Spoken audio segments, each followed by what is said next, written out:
어떤 수의 1보다 큰 수를 곱하면 커지고 1보다 작은 수를 곱하면 작아집니다.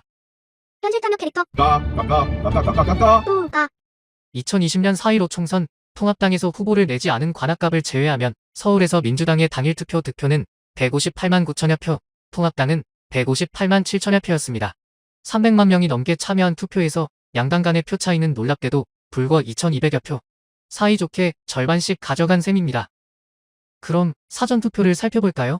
민주당이 136만여 표, 통합당은 79만여 표, 무려 57만여 표 차이였습니다. 투표자가 100만 명 이상 많았던 당일 투표에서는 표 차이가 거의 없었고 오히려 투표자가 더 적었던 사전투표에서 엄청난 표 차이가 난 것입니다. 사전투표하는 사람과 당일 투표하는 사람은 서로 다른 종족인가요? 비율로는 63.29 대 36.71입니다. 소수점 이하를 버리면 63 대 36.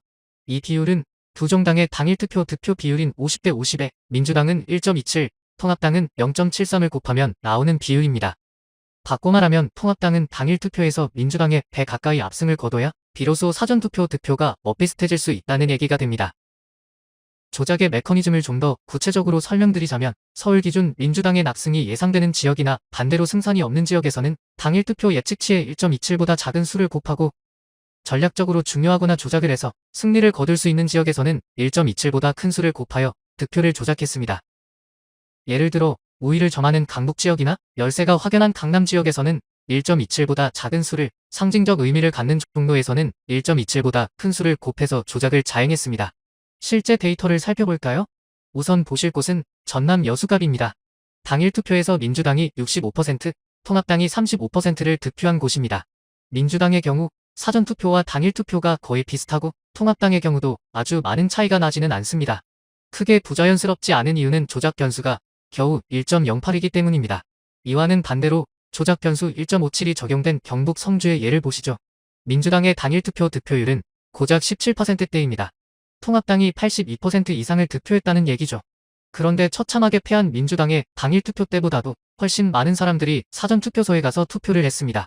반면 압도적으로 이긴 통합당의 사전투표자 수는 오히려 당일 투표 때보다도 적습니다. 이제는 놀랍지도 않습니다.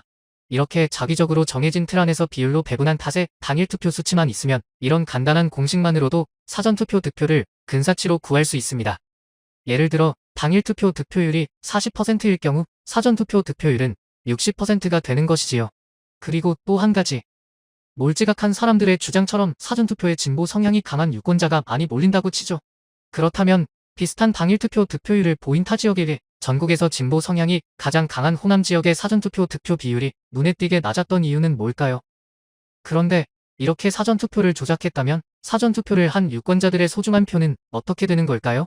얼마 전 영상에서 설명드린 것처럼 투표지 발급 시 유권자의 등재번호와 투표지의 QR코드 일련 번호가 매칭되므로 투표지가 전자개표기의 센서를 통과하는 순간 어느 유권자가 몇 번 후보에게 기표했는지가 서버에 저장되고 이 정보는 선관위의 여론조작에 활용됩니다. 그리고 전자개표기를 조작했다면 통합당에 기표한 표가 민주당 표로 분류될 수도 있고 투표지 전체를 바꿔치기 했다면 사전투표한 투표지는 전혀 쓸모 없어질 수도 있습니다. 이는 수사를 통해 밝혀야 할 부분입니다. 다음 총선이 20개월도 남지 않았습니다. 그 전에 4.15 부정선거를 규명하지 못하면 악의 세력은 허술했던 점을 보완하여 조작의 완성도를 높일 것이고 또 범죄를 저지르더라도 알아서 면죄부를 주는 사법부도 여전히 뒤에서 버티고 있을 것입니다. 부정선거 규명은 윤석열 정부의 의무입니다. 당장 수사에 착수할 것을 강력하게 촉구합니다. 공유 부탁드립니다. 감사합니다.